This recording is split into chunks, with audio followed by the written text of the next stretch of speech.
Hello everyone, this is Mujin speaking.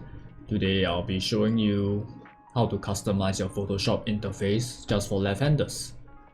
I hope this video will be quick.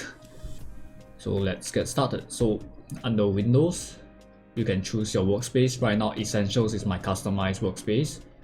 Or you could start from the painting interface that you can find under the Windows tab here. So anything that you need, right?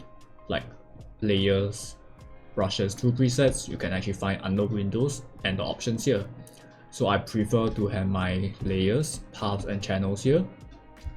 I prefer to have my brush, tool preset and color tab here. Colorus is an extension that you can purchase online depending on your preference and needs. And I prefer to have my history tab here.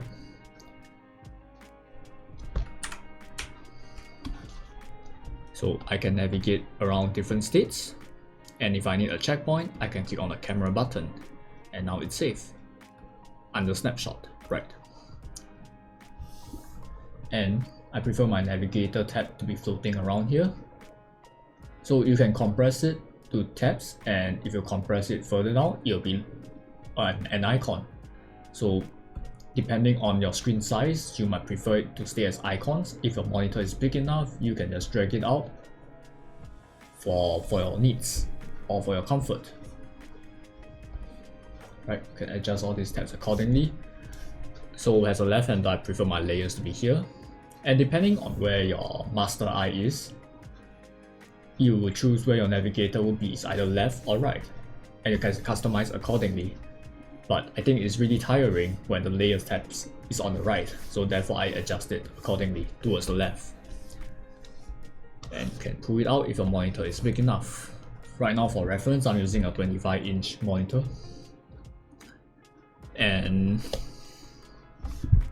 right, so for my Wacom tablet settings, I disable all the touch function, as you can see. So this will prevent any interference that's unnecessary. I deleted whatever I can. I disabled all my touch, as you can see here. And for my pen, the top button, I adjusted some settings, and the bottom, I adjusted some settings such that I can easily adjust my brush size using the top button of my Wacom pen like this. And if I'm painting something detailed, I can now pen using the bottom button. Right, and for mapping, I use force proportions. You can feel it for yourself that force proportions allows a better flow of your arm and towards your monitor compared to when you require a longer stroke of your lower arm. So forcing proportions help.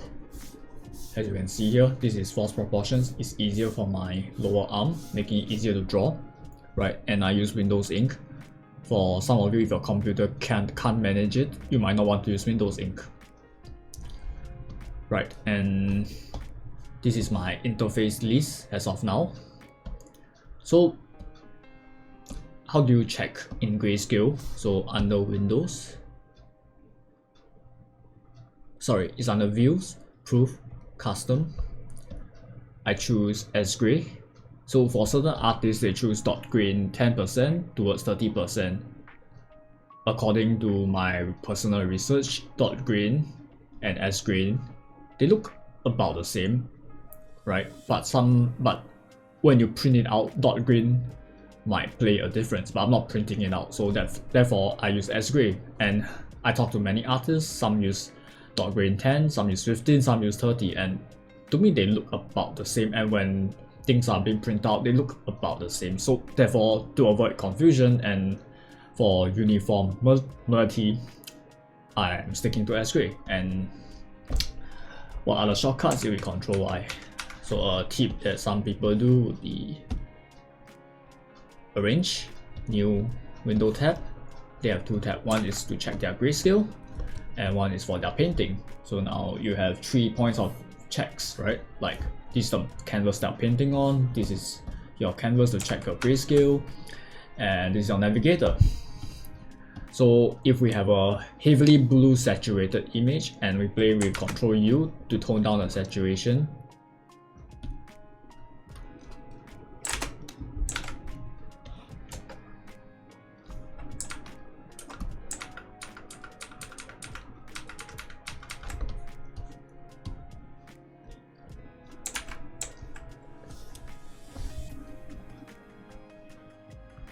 as you can see, this is under S gray, which is Ctrl Y, and when I click on hue saturation, can you see the difference in the jump?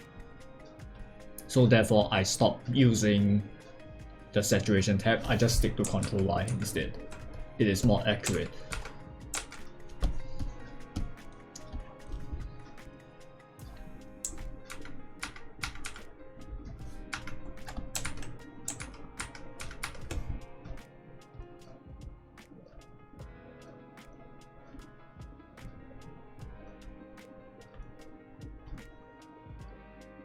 As you can see in this context, it's making the overall image brighter.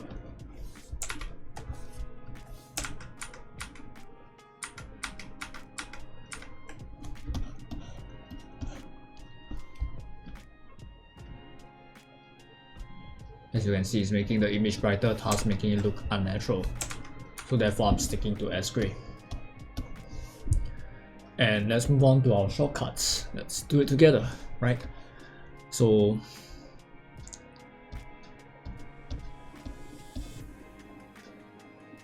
so I understand that many of you flip the canvas and you might be wondering, where do you do these settings? Okay, fine.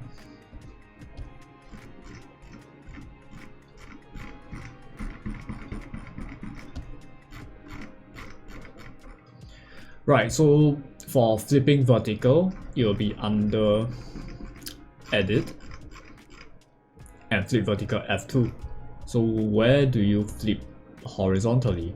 I would choose View, and under View, there's a flip horizontal. Why is this so? Because the more layers you have, the more laggy your files will be. So this, by putting your flip horizontal here, it makes it less laggy, right?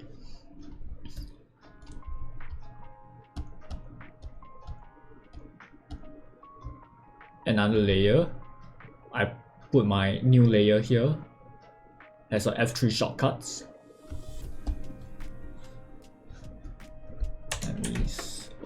Oops.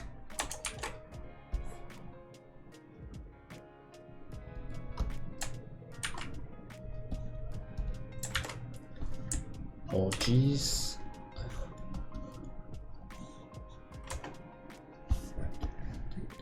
Shortcuts. Okay. Right. So under File, Save for Web.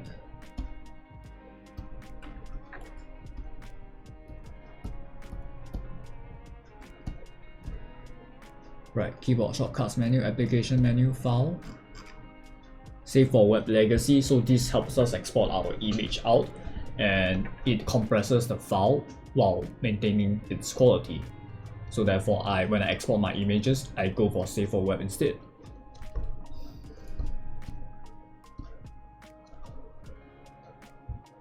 So if you need a quick fix on brightness, I set it to F5 here. For painters, you need a photo filter, F6.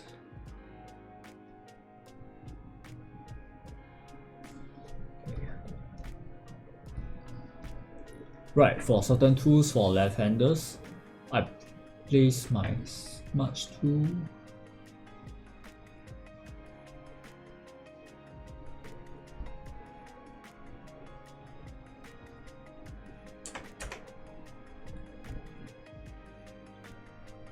Right, so my smudge tool will be K. My dodge tool will be O. My burn tool will be J. So this is E. So I'm using my right hand to access all these key functions while my Wacom tablet is at the left. And for my blur, I'm using the H key.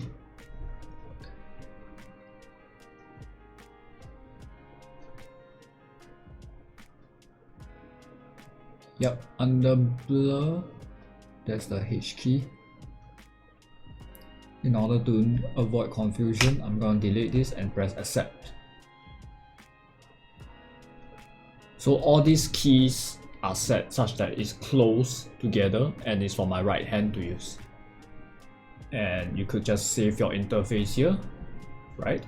And anytime you need, you can just load it here, load the interface that you want, and press save.